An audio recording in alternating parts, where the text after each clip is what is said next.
hear it. Close to 5 hours. Have you ever had a 5-hour best of 3? Those must have been some long games. Oh, mate, this is like Jin Air to a whole new level. At least those teams got to play. That's so. It's fun for anybody just coming in.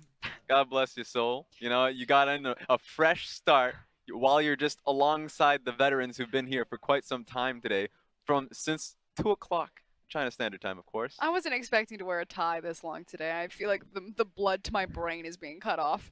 I hate this. The perfect thing about it, and by the way, this is your tie. That is my tie. That's her tie. Dom is also wearing my tie. But I don't wear it tight enough, so I don't end up having like a balloon's head.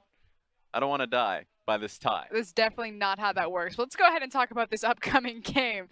We said before the break that you still waited this was going to be a JD series. Is this simply because JD are just going to go standard? Are they going to play gold funnel? I know Clement even walked over here and was just like, no. What you do is you just put all of the power in Zoom in the top side and you just smash one side of the map. The problem with that with Zoom is that he's just gone towards the standard lame top laners, Amundo and all that. Well, lame? You don't just like going where you please and doing whatever the hell you want? Hey man, that's liberating later on in the game, but in the early portions of the game, you're chained to just throwing cleavers that don't do any damage. Doesn't even make sense thematically. Those cleavers should hurt, and it doesn't. But comes down to the fact that I think JD, they will play standard, and standard to them is the standard AD carry. The only problem with the last game is that they were completely nullified in the mid lane. So you would expect them to once again find themselves with a Xayah Rakan somehow, because that feels like that's okay, and they'll just match them in the bottom side of the map. So I think it's going to be a pure standard game. It's just going to be that JD is going to have to match them mano a mano. What's interesting here is that stylistically, especially because of how you set up JD Gaming, it's always talking about, Yagao needs to be on a heavy roaming mid laner. He's a guy that needs to be unlocked. He participates with the side lane, has one of the highest KP plus A's at 15 minutes. And then Loken has really stepped up, and the team, funneling behind him as they kind of become a pseudo, play around their ADC, or at least funnel resources into him, especially with the gold funnel strat. And then you look stylistically at Team WE across from them, this should almost be a perfect matchup for WE. They have a very strong ADC, multiple very strong ADCs, and Imp, Gentle, and Mystic, who are winning lanes, at least when you give them proper matchups. And then you have a guy like Xie, their best performing member. So why has this been such a... Because even when Team WE were winning, it was such a slugfest. Could just be a point of confidence. LG, or at least JD, are confident in their AD carry, and they've been finding wins around that. And WE right now, I don't know where their confidence just not lies. Confident? Exactly. I think it's just going to be solo matchups, maybe pooling it all into CA. But I want it to go in towards Mystic. Okay, well that said, we're going to go ahead and give it over to the casters and see what happens in game number 3. 过去的荣光就留在记忆中 ，WE 要追逐新的胜利。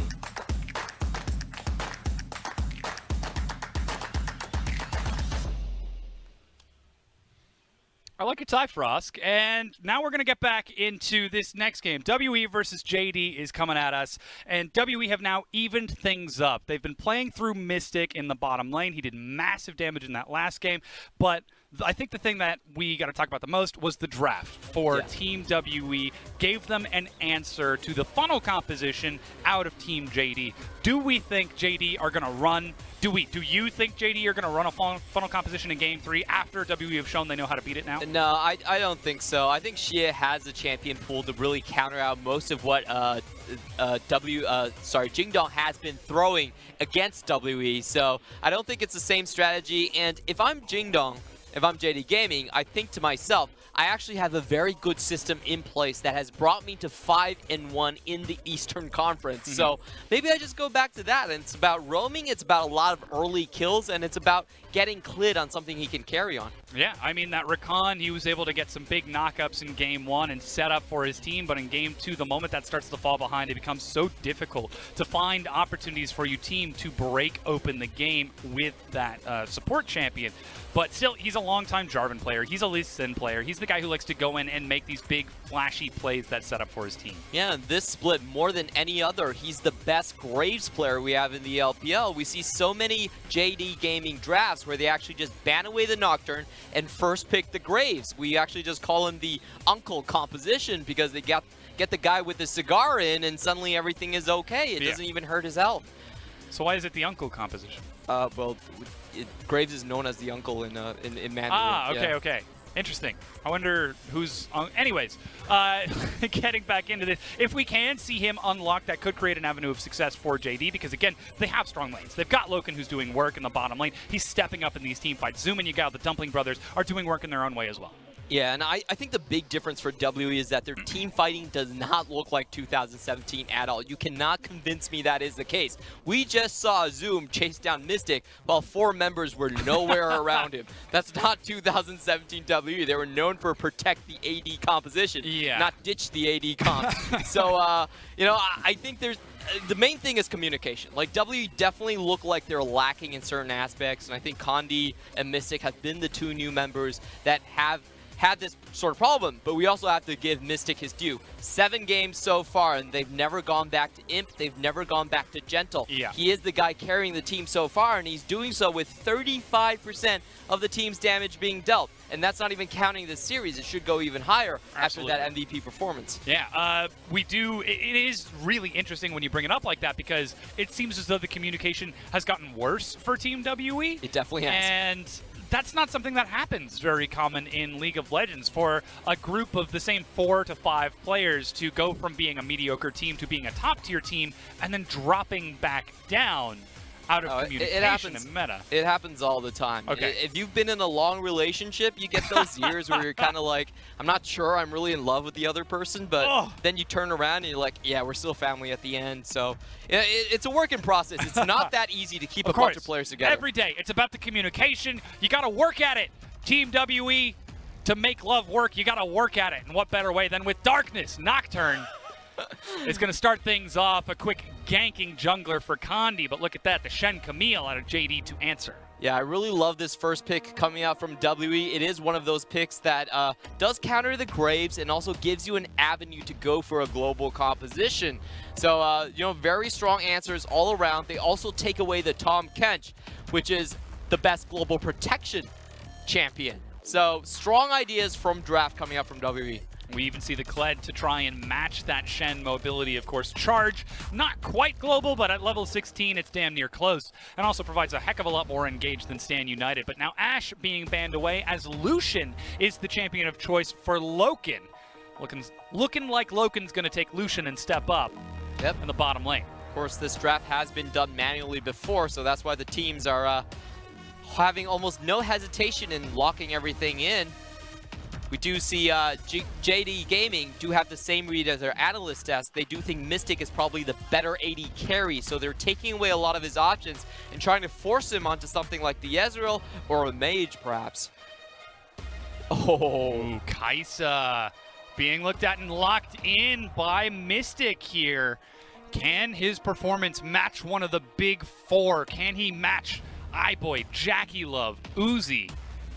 Now, or will Loken and the rest of JD be able to catch up to him? But again, the Rumble lock into the mid lane for Xie. And this is Mystic saying that you're not leaving me behind ever again. I'll use killer instincts and catch up with the team. This is a composition that WE has played before when they really started playing with the Kled. They played an all-forward composition as well. And wow, Yagao taking something out of Knight's book, going for the Echo Assassination. Yeah, very interesting to see that Echo now in the mid lane. And look at that, both of our mid laners rocking that smite. Yep, it has been the first pick so far, and we have heard a lot of players playing the Echo mid with the Smite as well. You can keep up with the farm your own Raptor camps, and I think Echo is just a much stronger champion against the Rumble in general. Against low mobility champions, there's a good chance you can catch them in with the W and just land a killing blow here. So I really do like what JD Gaming has drafted here. They've got a strong mid and strong jungle combination. This is their bread and butter. This is how they get their advantages. And still they have the marksman into the bot side as well for a bit of late game power. There's a lot of opportunity for WE to try and react to that though. Nocturne, though, his range isn't massive early on. Once he gets the darkness, you simply push the button and add some doubt to WE. If they were looking to run that mid jungle, try to dive, or perhaps look for Xie or roam towards the bottom lane, simply activating the paranoia, well, it makes them paranoid. To continue with that dive. Because you never know if the Nocturne's going to show up. Maybe Kled is going to start teleporting behind you. There's a lot of global flexibility out of WE to try and answer this. But So far, the games have been determined by the side lane pressure of these two teams, and that's something that I want to get into. Once again, we've got the Gragas into Kled for 957 and Zoom in the top lane. Didn't go out for Zoom in game 1.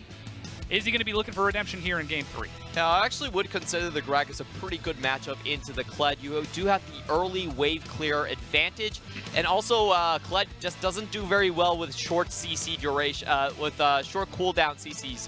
So once you're dismounted, he just barrels into you and he can one-shot you quite easily. So I think that's why we're seeing the Kled being, the Gragas being picked into the Kled over and over by Zoom coming from the top lane.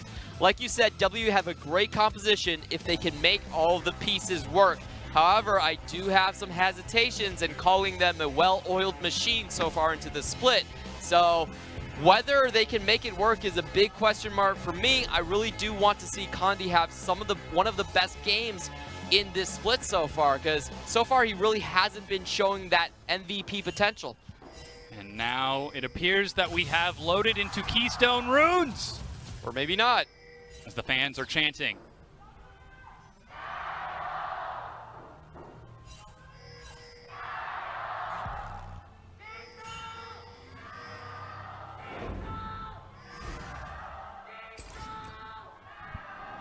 And the last chant is the loudest for JD as they are trying to bring down Team WE. The rankings don't tell enough of a story for these teams. JD 5-1, WE 1-5, but it seems as though WE could be finding some momentum after that Game 2 victory, finally finding a bit of pace as they group up around Mystic. They're learning their mistakes that they should have learned from a long, long time ago, but if that's what it takes for this team to climb back on top, then that's what it takes. Will JD be another mistake, or will it be a lesson learned? Let's find out.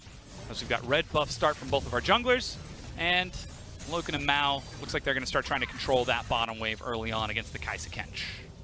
And we can see both mid laners with their smite doing away with the Raptor camps, getting level 2 before they even hit laning phase.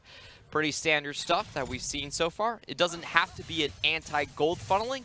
A lot of times you can just play this solo, and in fact it is the new fad of High Korean Challenger for mid laners. Yeah, that new hotness. It's almost like, remember back in the old days when mid laners would just tax the Raptor camp all the, it used to be Wraiths back then.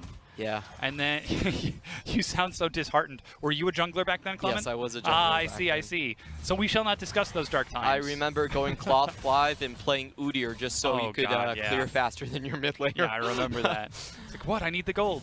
I'm playing Karthus Orianna so I can clear it over the You wall. don't need gold. You have Heart of Gold. Yeah, exactly. Now, a quick reminder for everyone, our match of the week is coming up in just a few minutes. EDG versus Royal Never Give Up. That starts in 9 minutes out of Beijing. And if this game is still going, and judging by the clock being at 2 minutes it is, we will duck out of the WEJD game and hop live into the RNG arena for that match of the week. But Klid, he's looking to protect Xie in the mid lane, but look at that, so is Condi.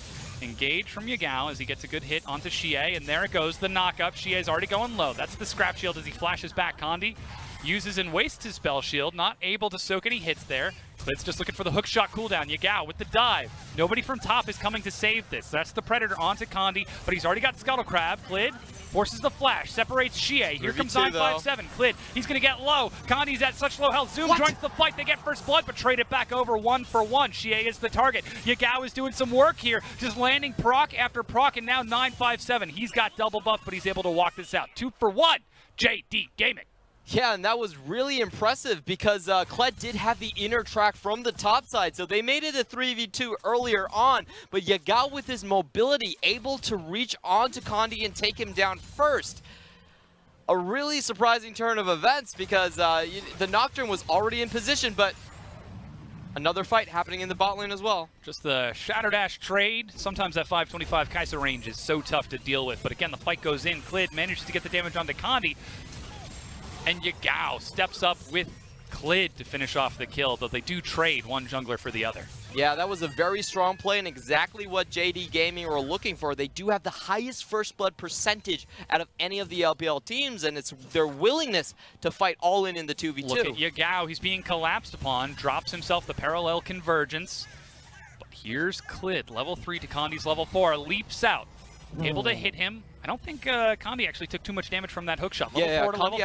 Actually, he did block it in time. Shield, yeah. It was very well done on Condi's side. It's very difficult to time something like that. And now Zoom is even looking to get in on the action, but 957 finds him on the roam. Condi's able to get there first. Will Zoom be able to get the body slam over the wall? He does by faking back.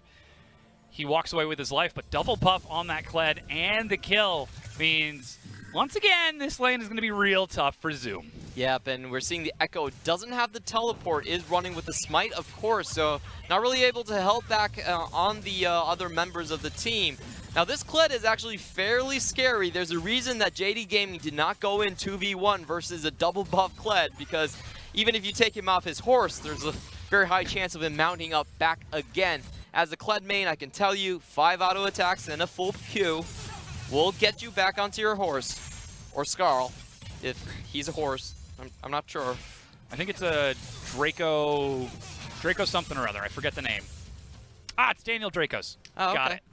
There he is. I would not mind riding Dracos into battle. That was weird.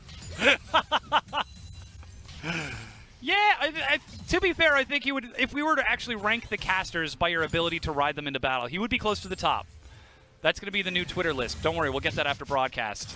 As Shadow Dash, once again, Mao has just been doing work. Lu Mao getting the edge of the Shadow Dash time and time again. And meanwhile, 957 still just trading against Zoom. Zoom does take over to level 6 first, and he does have the explosive cask. But look at that, Condi's just hovering on that top side. So much emphasis is being placed on keeping 957 safe, keeping Xie safe.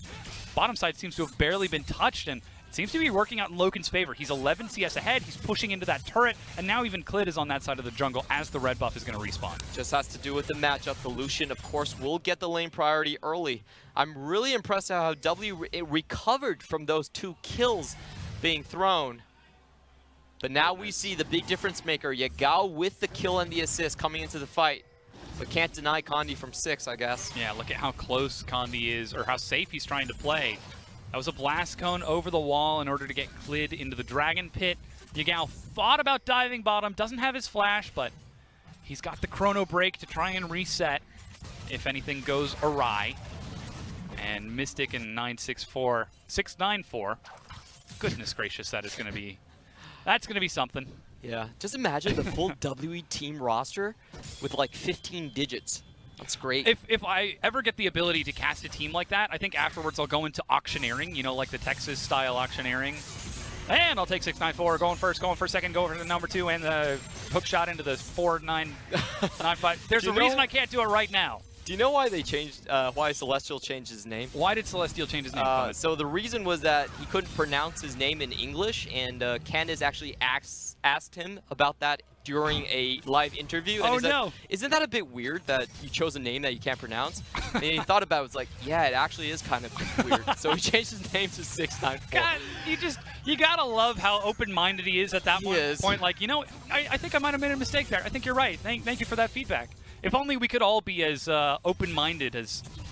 But why 694 though? Come on, maybe on the keyboard, like 1, 2, 3, 4, 5, 6, probably 9, just his 4. area It's code like a or something. triangle or something. I don't know. It doesn't make a shape on the keyboard either. I don't know. We'll figure Illuminati it out. confirmed. But Yeah, that's the one. Still, not a lot of action has been happening, though. We've been seeing the junglers roam about. They're skirmishing over vision here to look for an opportunity to set up a dive, to try to find a kill somewhere and break the game open, but safe wave vision on both sides, safe pushing on both sides, not yielding too much of an advantage either way. Yep, we should expect losing lanes from WE's side. Of course, the top lane, there was a bit of interference of the double buff transfer, but generally speaking, the lanes from JD Gaming should be pushing forward, and what they should be looking for is Echo to go into that side lanes. We've seen Knight play this before, and so far, Knight is still the only mid laner to win with an Echo, and I think it mainly has to do with his transition into the side lanes, which not a lot of people have been able to copy.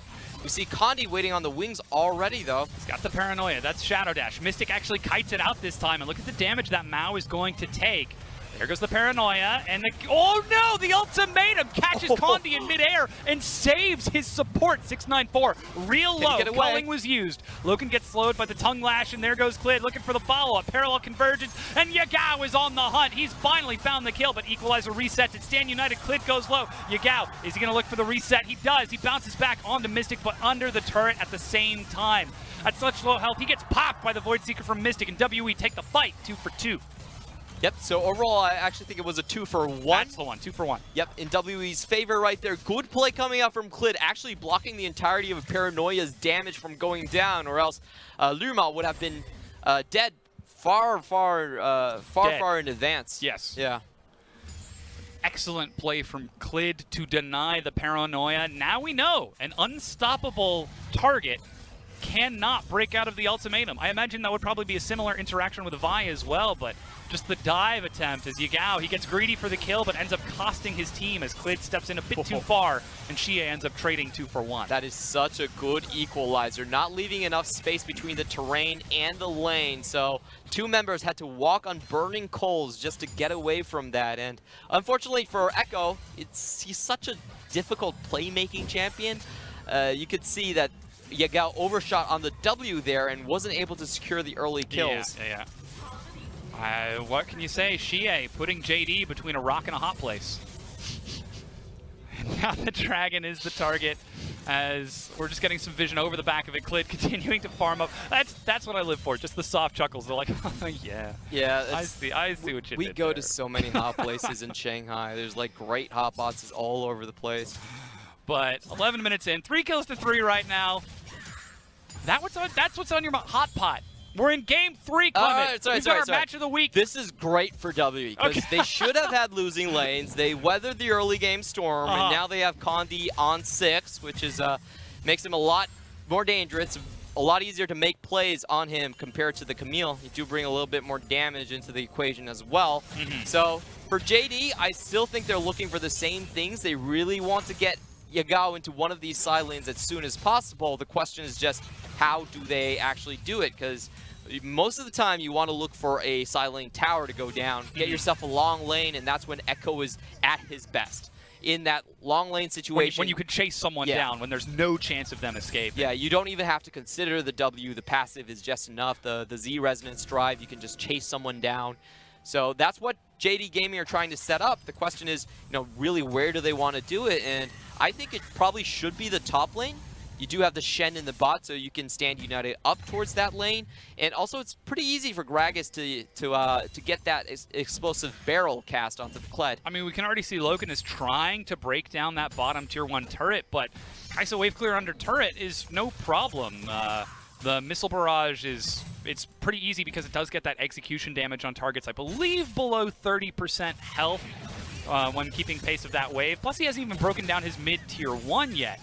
Especially with this constant trading that we're seeing out of Xie back and forth just to manage the wave and keep that Echo locked down in the mid lane. And like you said, there's no teleport either. So if we're looking for Yagao to break something out, I don't think it starts with Yagao. I think it's got to start with Clid or maybe the bottom lane opening something up, or even Zoom taking an advantage against 957. He's level 10 to 957's level 9 and is 20 CS up right now. Yeah, it's just too hard to actually push down any of these lanes when both mid laners are running with the smite. Yeah, so and Runic Echoes for even more AoE. Yep, it's going to be a very common trend, but they're going to have to use the roam advantage, and just like I was talking about, JD Gaming are going for that top lane. It is the easiest point to crack.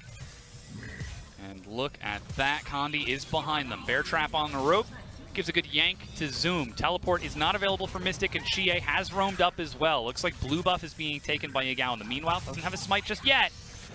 Though Xie does, and a quick execution. Doesn't even need smite. That is a lot of damage with only the Runic Echoes. Z-Drive Resonance is a heck of a thing. Oh yeah. If you want more drives, you definitely want to go all the way up to the Z. all the way to the Z. Yep. Or even go into the Greek alphabet, yeah.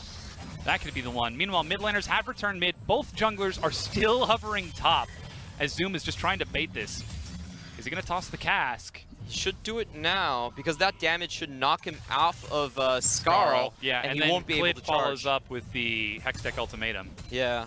I'm actually quite surprised that they didn't go for that. That was a pretty clean play for them. 957 has teleport. He's going to try to get back to the turret in time. Sheen proc can for he more actually damage do and the it? stand No! united, and the teleport is canceled. That does mean Loken is all by his lonesome in the bottom lane. And immediately, Lumao is racing. He's like, I got to get back home to the Rift Herald. He's That going was to the Rift Herald. I have to say that was a bit of misplay from both sides. They didn't need the stand united coming from the bot lane at all, and 957 probably should not have teleported, even with the paranoia right there. But that's first brick for JD, and they're taking Rift Herald, though it looks like 957 might be ready for a little contest. Zoom is still there. He's still got his explosive cask, and we can see the mid laner being pulled up as well, but 3 versus 3, and JD are on the wrong side of this. WE walk into the pit and take it. Condi picks up the buff as JD decide not to fight. Yep, we see Zoom on very low That's health. the equalizer and the charge. Zoom, as you mentioned, split from his team with a flash. He gets caught by the fear of Condi and ends up dying. WE just picking up the scraps that JD are throwing down. Yep, and this is just classical JD gaming. You win something and then you try to take more. This has always been their mentality. I actually think Zoom misplayed that quite heavily. There's no reason for him to be there. No stand united, low on mana as well. Should have just given that up. Loken. Whoa, good damage. He's got Blade of the Ruin King, so he's got sustain, while Mystic only has the refillable. Might be trying to take a turret advantage here, but Condi is heading down to this bottom lane to defend his AD carry. I promise you will not hear me squeal like that again, but that was really close. Like, I did not expect that much damage from Press the Attack.